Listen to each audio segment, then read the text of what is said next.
Nama saya Ninyuman Eska Novani Komala dari kelas 11 MIPA 8 nomor absen 27. Di sini saya akan memaparkan materi tentang identifikasi reaksi pembakaran sempurna dan tak sempurna.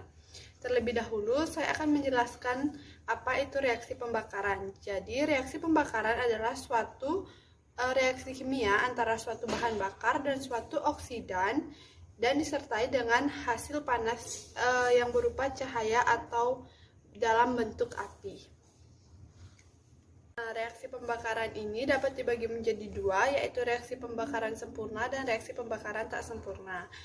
Reaksi pembakaran sempurna adalah senyawa hidrokarbon yang akan menghasilkan gas karbon dioksida atau CO2 dan air atau H2O. Pembakaran sempurna dapat terjadi ketika bahan bakar bereaksi secara cepat dengan oksigen dan menghasilkan karbon dioksida dan air. Persamaan reaksi pembakaran adalah bahan bakar plus O2 menjadi CO2 plus H2O.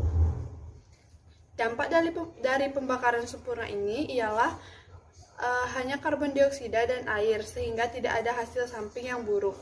Contoh dari pembakaran sempurna ini yaitu pembakaran metana, karena menghasilkan CO2 dan air. Ketika elemen dibakar, maka produk yang dihasilkan berupa oksida. Selanjutnya ada pembakaran tidak sempurna.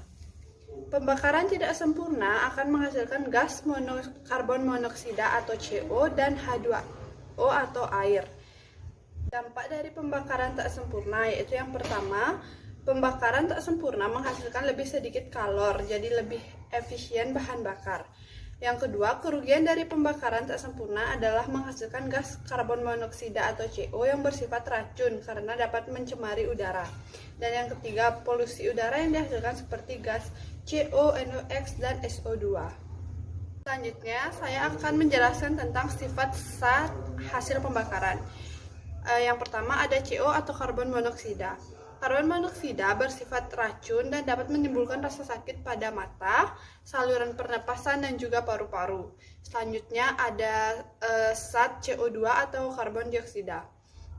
Zat karbon dioksida tergolong gas rumah kaca, sehingga meningkatkan kadar gas CO2 di udara dapat meningkatkan suhu permukaan bumi yang disebut dengan pemanasan global. Dan yang terakhir ada cara untuk mengatasi dampak dari pembakaran hidrokarbon. Yang pertama, kita harus melakukan reboisasi agar tumbuhan-tumbuhan tersebut dapat menyerap gas CO2 yang terdapat pada udara. Yang kedua, menggunakan bahan bakar dengan kadar belerang yang rendah. Yang ketiga, mengurangi pembakaran yang berlebihan. Dan yang terakhir adalah memastikan pembakaran berlangsung sempurna agar tidak timbul karbon monoksida atau CO. Sekian dari saya, terima kasih.